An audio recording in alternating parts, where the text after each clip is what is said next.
Fine. So we'll start the last chapter of the public finance का जो हम लोग कर रहे थे। पब्लिक फाइनेंस के अंदर में आपको याद होगा पब्लिक रेवेन्यू, पब्लिक एक्सपेंडिचर और पब्लिक डेब्ट, जो पब्लिक फाइनेंस का कंपोनेंट्स है। सो इफ यू रिमेंबर, हमने डिस्कस किया था कि जब हम लोग बात करते हैं पब्लिक शब्द का, तो पब्लिक शब्द का मतलब होता है बेसिकली गवर्नमेंट, करेक्ट? या तो वो गवर्नमेंट स्टेट होगा, या तो वो गवर्नमेंट स्टेट गवर्नमेंट होगा, या तो क्या गवर्नमेंट होगा, सेंट्रल गवर्नमेंट होगा। सो बेसिकली हम लोग यहाँ पे पब्लिक को स्टेट और सेंट्रल गवर्नमेंट को ही से ही समझ रहे हैं। पब्लिक डेप्ट, डेप्ट का मतलब क्या हुआ? वेरी सिंपल शब्द है। डेप्ट का मतलब होता है कर्ज, राइट? हम लोग जब पब्लिक फाइनेंस चैप्टर शुरू किए थे, पब्लिक फाइनेंस का जो हम लोग टॉपिक शुरू किए थे, तो उसमें मैंने आप लोगों को कहा था कि पब्लिक फाइनेंस में आपका 3 कंपोनेंट्स है, सरकार का रेवेन्यू, सरकार का एक्सपेंडिचर, और थर्ड, जब आपकी एक्सपेंडिचर को मीट करने के लिए रेवेन्यू अगर सफिशिएंट नहीं है, रेवेन्यू अगर इनफ नहीं है जिससे आप सरकार अपना खर्चा को पूरा कर सके, तो सरकार फिर थर्ड ऑप्शन इस्तेमाल करता है, और वो क्या है? डेब्ट। Simple as that. सो अगर हम बात करें पब्लिक डेब्ट, तो सिंपल टर्म्स में, सिंपल शब्दों में हम लोग ये समझेंगे कि सरकार का स्टेट गवर्नमेंट या सेंट्रल गवर्नमेंट का कर्ज, मतलब वो अमाउंट विच गवर्नमेंट ओज, ओज का मतलब समझ रहे हो ना? जो हम लोग ओ कर रहे हैं, उधार है, हमको जो देना है, राइट? किसे देना है? किसे देना है? या तो अपने देश के नेशनल्स को, अपने देश के नागरिकों को, या तो किसी और देश के नागरिकों को, या तो किसी और देश को। सो आपके बुक में भी लिखा हुआ है कि पब्लिक डेब्ट refers to loan raised by the government within और आउटसाइड द कंट्री, या तो देश के भीतर से, फॉर एग्जांपल देश के भीतर से आरबीआई, जब सरकार का पैसा कम पड़ जाता है, खर्चा कम पड़ जाता है, तो सरकार डेब्ट उठाती है। क्योंकि आपको रिमेंबर होगा, आपको याद होगा, तो मैंने कहा था कि हम लोग क्या करते हैं, हम लोग अपना पैरों को अपने चादर के हिसाब से फैलाते हैं। सरकार पहले अपना पैर फैलाती है, फिर चादर लाती है। मतलब सरकार पहले अपना एक्सपेंडिचर तय करता है कि क्या क्या करना है, और फिर उन एक्सपेंडिचर्स को मीट करने के लिए सरकार या तो रेवेन्यू, सरकार अपना सोर्सेस ऑफ इनकम ढूंढेगा, कमाएगा, और उस सोर्सेस ऑफ इनकम में या sources of funding, financing expenditure, अपने एक्सपेंडिचर को फाइनेंस करने के लिए सरकार का एक सोर्स होता है डेब्ट। तो आरबीआई से सरकार पैसा ले सकता है, सरकार अपने देश के नागरिकों से पैसा ले सकता है, लोन ले सकता है, उधार ले सकता है। So it is the basically public finance या public debt.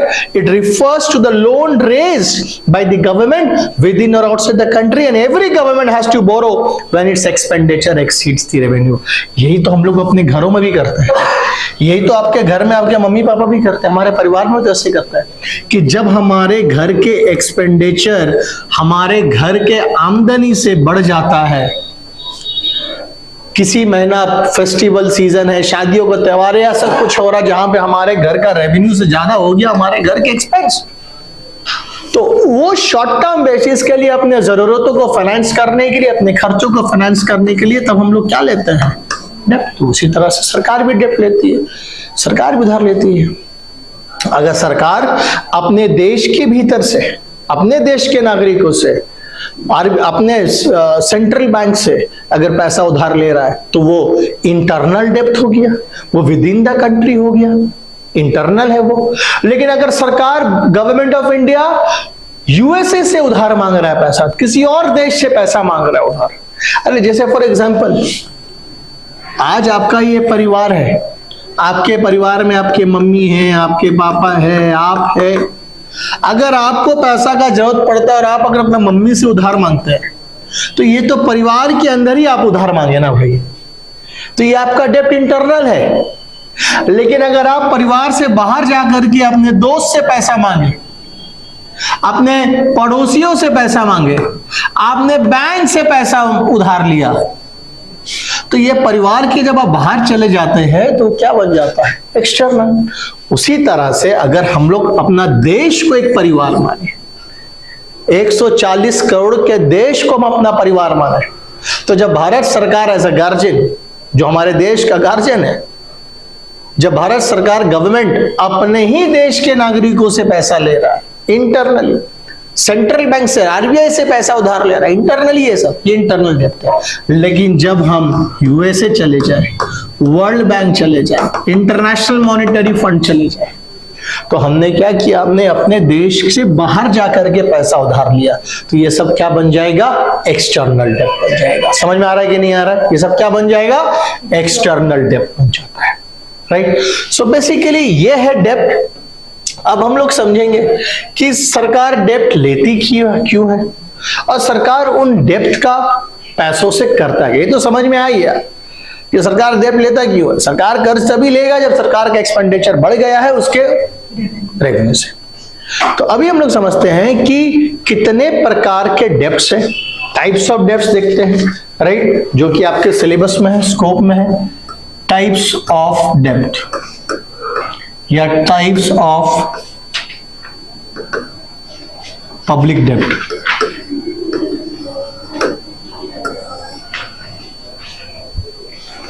ठीक, सबसे पहला टाइप्स ऑफ पब्लिक डेप्ट शुरू करें।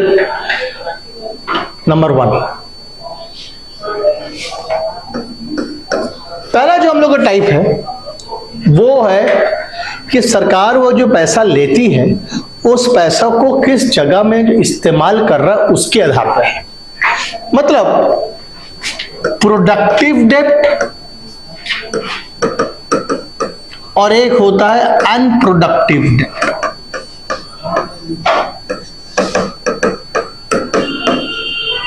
चलो, इससे पहले कि हम तुमको प्रोडक्टिव डेप्ट और अनप्रोडक्टिव डेप्ट गवर्नमेंट के पॉइंट ऑफ व्यू से समझाएं, हम तुमको तुम्हारे थोड़े से घर में लेके चलते हैं। तुम अपने परिवार में झांको। सो एक बच्चा अपना पापा से जिद कर रहा है, अपने पेरेंट्स से जिद कर रहा है, डिमांड कर रहा है, हमको आईफोन चाहिए जिसका कॉस्ट 1 लाख रुपया। पापा के पास पैसा नहीं है तो पापा क्या करता? बोले ठीक है बेटा ले लो तुम, हम बजाज फाइनेंस से तुम्हारा फोन फाइनेंस करवा देते हैं, ईएमआई मंथली इंस्टॉलमेंट में। तो पापा अपने बच्चा को 1 लाख रुपया का फोन खरीद के दे देता है और हर महीना वो पापा, वो पेरेंट 3,000 रुपया करके भर रहा है, मान लेते हैं। लोन लियो तो लोन है भैया, तो कर्ज है। इस तरह के डेप्ट आपका परिवार का लिए एक बहुत ही ऐसा डेप्ट है जिससे आपके परिवार के आपके फैमिली को किसी तरह का कोई फायदा नहीं होगा।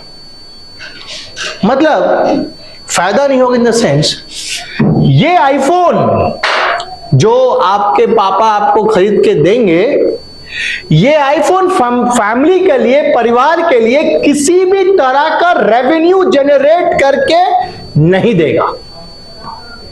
सो ये एक बहुत ही गलत डिसीजन होगा कि मैं कर्ज लेकर के अपना बच्चा को आईफोन दूं, कर्ज लेकर के, डेप्ट लेकर के अपना बेटा को बाइक दूं, डेप्ट लेकर के, कर्ज लेकर के अपना बेटा के लिए एक बड़ा सा स्मार्ट टीवी खरीदूं।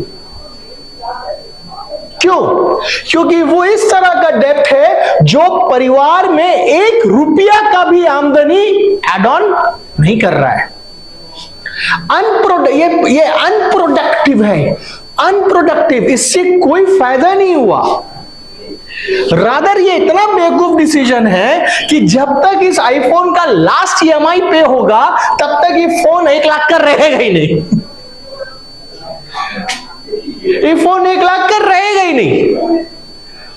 तो जब ये फोन तुम्हारा होगा, क्योंकि ये तो ईएमआई में है, अगर आपने ईएमआई पेमेंट करना बंद कर दिया तो फोन तो छीन लेगा फाइनेंस कंपनी।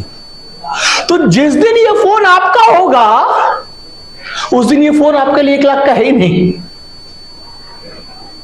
मेरे बात समझ में है?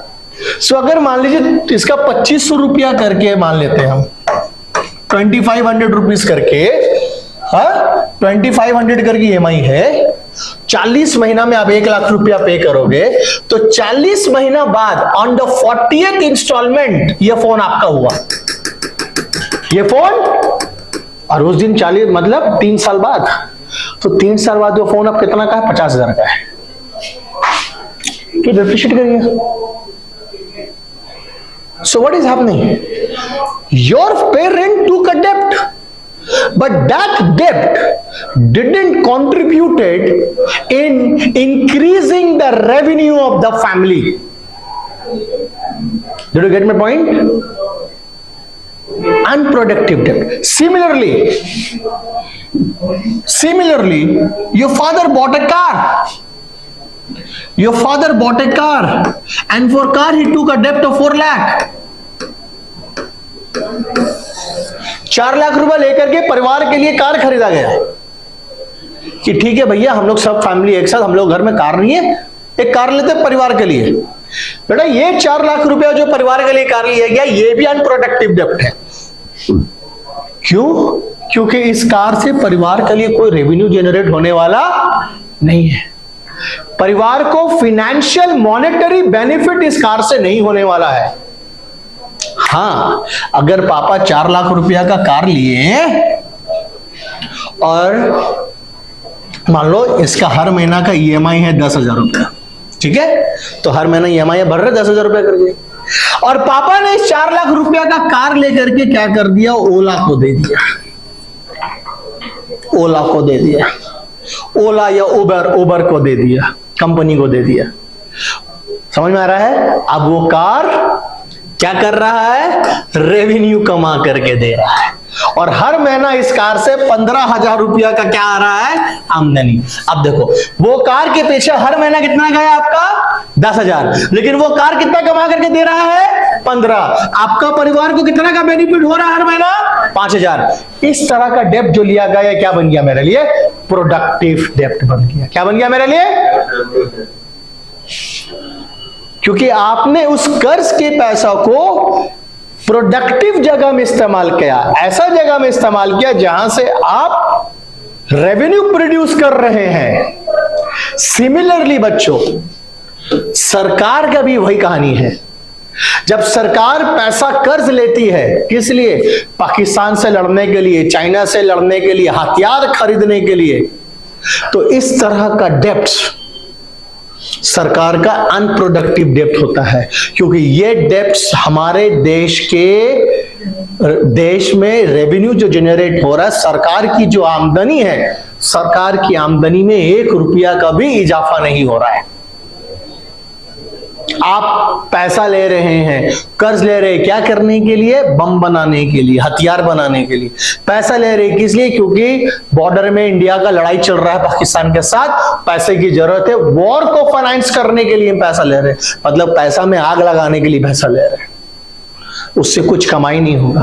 लेकिन जब सरकार डेब्ट लेती है, डेब्ट लेकर के फैक्ट्री डाल रही है, बड़े बड़े प्लांट्स डाल रहे हैं, पब्लिक सेक्टर जिसको बोलते हैं, पब्लिक सेक्टर एंटरप्राइज, बड़े बड़े इंडस्ट्री डाल रही है सरकार, तो उससे सरकार का रेवेन्यू क्या होता है? जनरेट होता है। सरकार रोड बना रहा है, वो भी उसके लिए अगर सरकार ने पैसा उधार लिया है, वो रेवेन्यू जनरेट करके देगा, क्योंकि उसी रोड से सरकार क्या करता है? टोल टैक्स कलेक्ट करता है। सरकार नया जगह में, नया रूट में रेलवे ट्रैक बिछा रहा है, उसके लिए पैसा लिया है सरकार, डेब्ट लिया है कि नया रेलवे ट्रैक बिछेगा, नया ट्रेन चलेगा।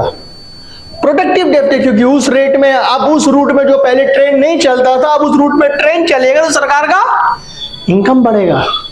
तो प्रोडक्टिव डेब्ट वो डेब्ट होता है जिस पैसा का इस्तेमाल करके अगर सरकार की रेवेन्यू बढ़ती है, वो प्रोडक्टिव है।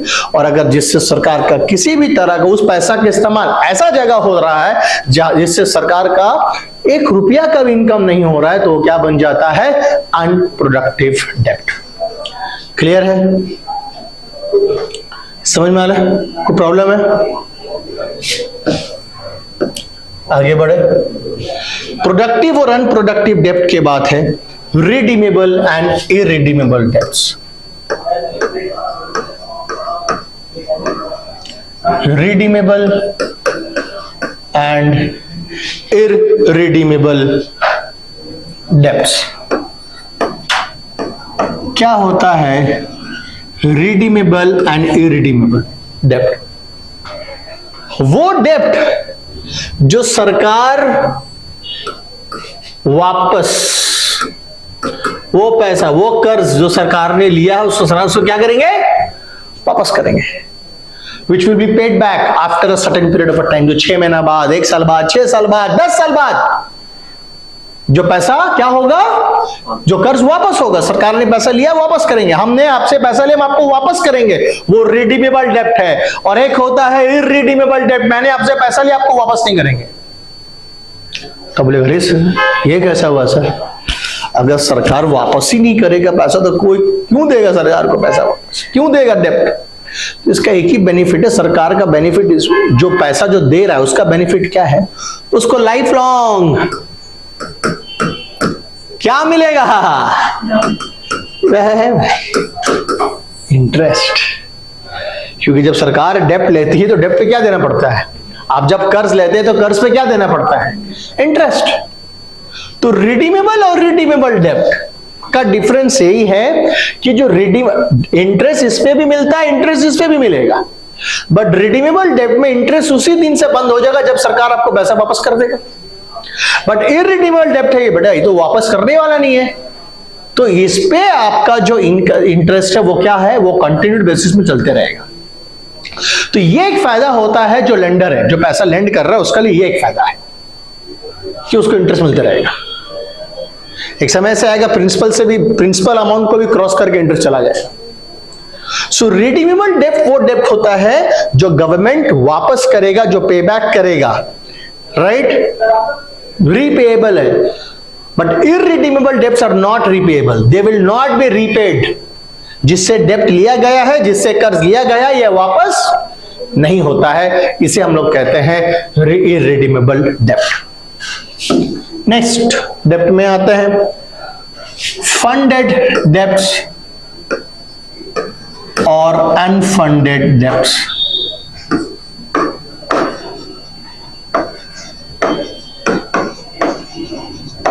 चलिए एक एग्जांपल देते हैं. सो यहां पे एक शख्स है चिंटू. उसने अपना दोस्त मिंटू से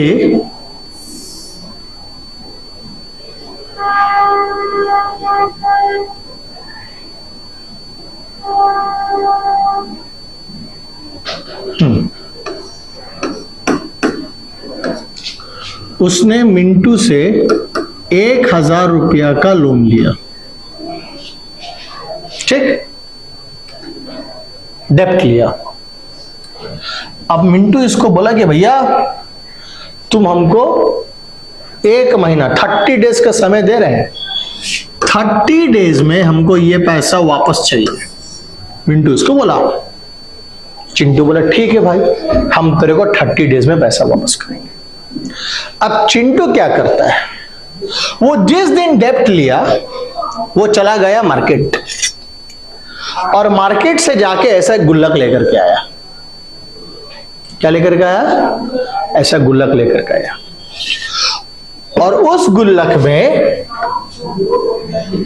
एवरी डे 30 रुपीज करके डालने लगा.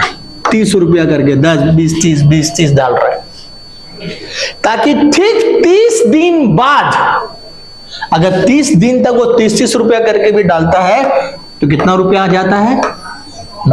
900 रुपया आ गया.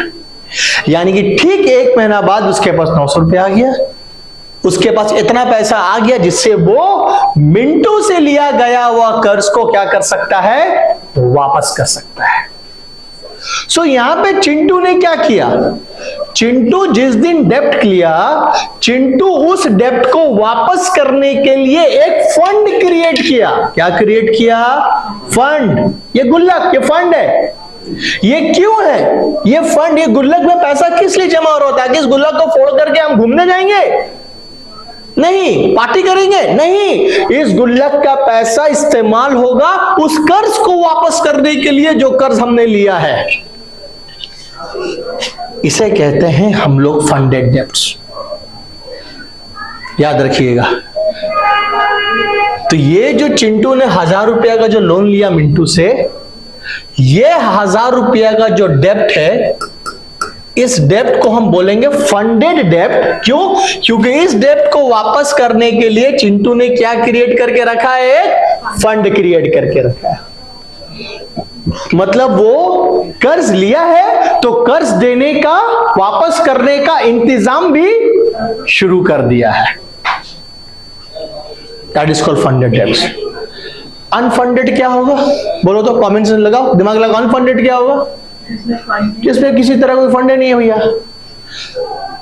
जो बोरोवर है वो कोई इंतजाम रखा ही नहीं है पैसा वापस करना, वो नहीं कर रहा, कोई प्रोविजन नहीं मेंटेन कर रहा है, कोई फंड मेंटेन नहीं कर रहा है। So that debts becomes what? Unfunded debts. So देखिए वहां पे लिखा हुआ है funded debts are the long term debts whose payment is made at least after a year or may not be made at all. In order to repay the debt, a debt fund is created in which some money is deposited every year by the government. So एक fund create किया जाएगा हर साल, कम सरकार उस fund, और ये funded date basically हमेशा याद रखना लॉन्ग टर्म होता है, शॉर्ट टर्म नहीं होगा, लॉन्ग टर्म होता है बेसिकली। आगे बढ़ते हैं। फंडेड और अनफंडेड डेट क्लियर हो गया। अनफंडेड डेट के लिए किसी भी तरह का फंड क्रिएट नहीं होगा। वॉलेंटरी डेट और कंपल्सरी। नेक्स्ट जो है वॉलेंटरी और कंपल्सरी।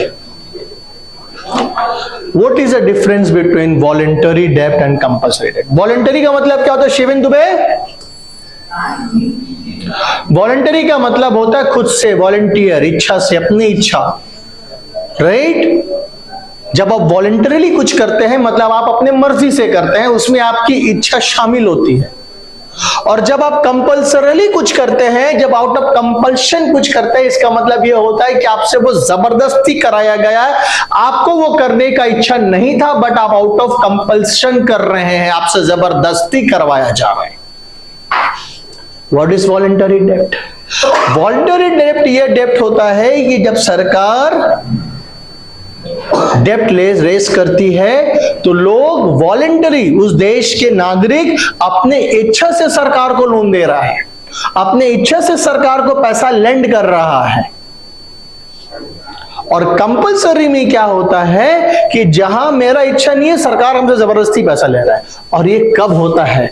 जब वॉर हो रहा है, जब किसी तरह का नेशनल क्लैमिटी आ गया, देश के ऊपर में कुछ मुसीबत आ गया, देश को पैसा का जरूरत है, सरकार को पास पैसा का जरूरत है। जैसे कारगिल युद्ध जब हुआ था तो उस समय में सरकार ने हर रेलवे एम्प्लॉइज से 1 महीना का सैलरी लिया गया, काटा था कारगिल युद्ध के समय में।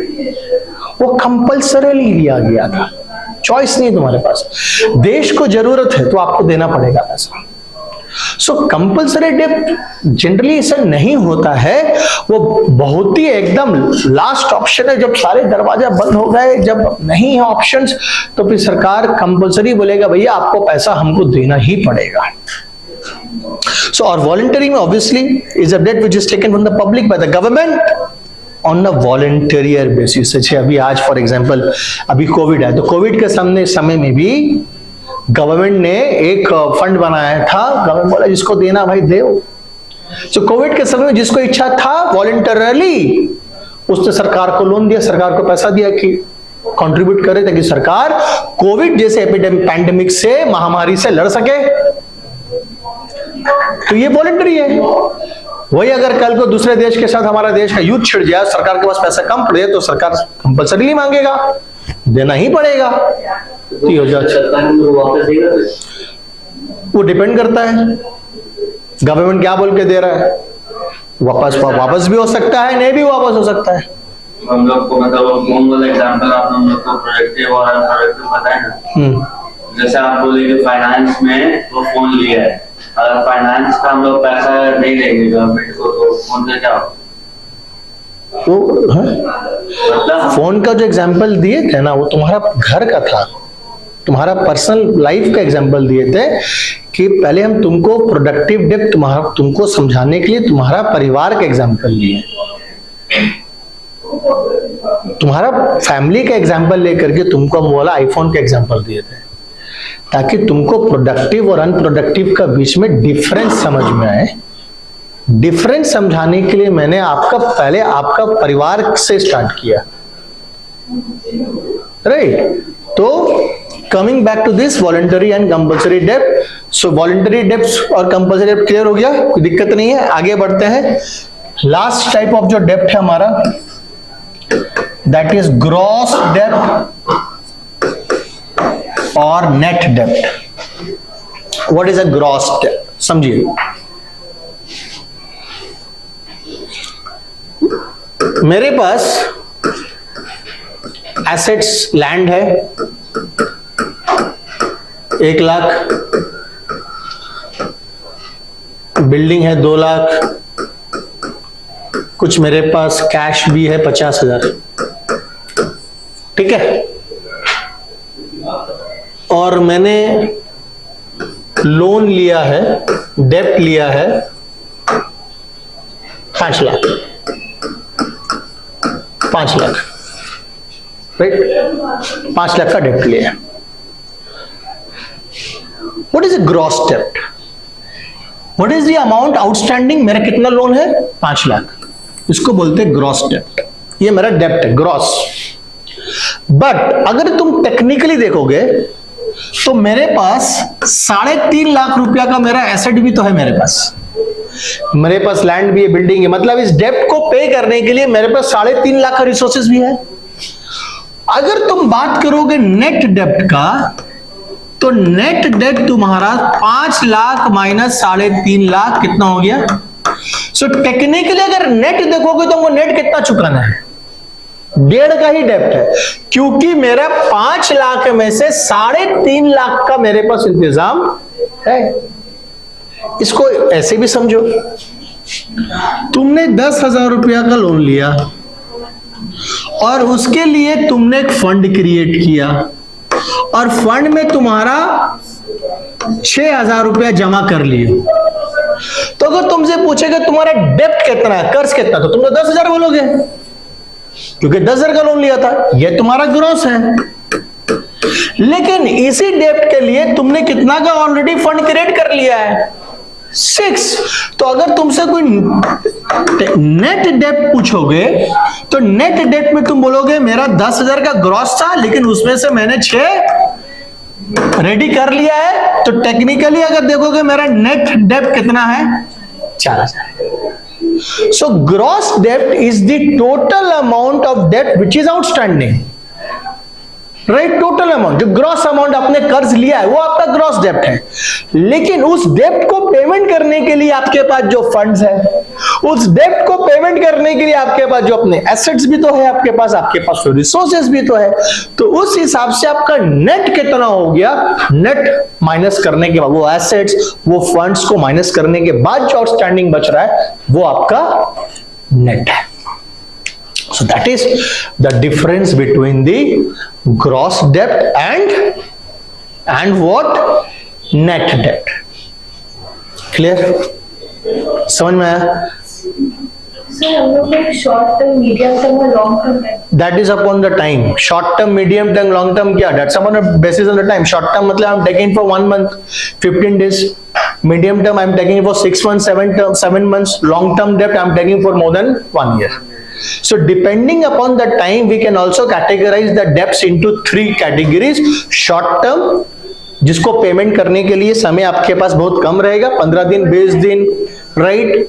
15 दिन, 20 दिन, 25 दिन, 1 महीना, 2 महीना, 3 महीना। शॉर्ट टर्म उससे ज्यादा तो नहीं हो सकता है।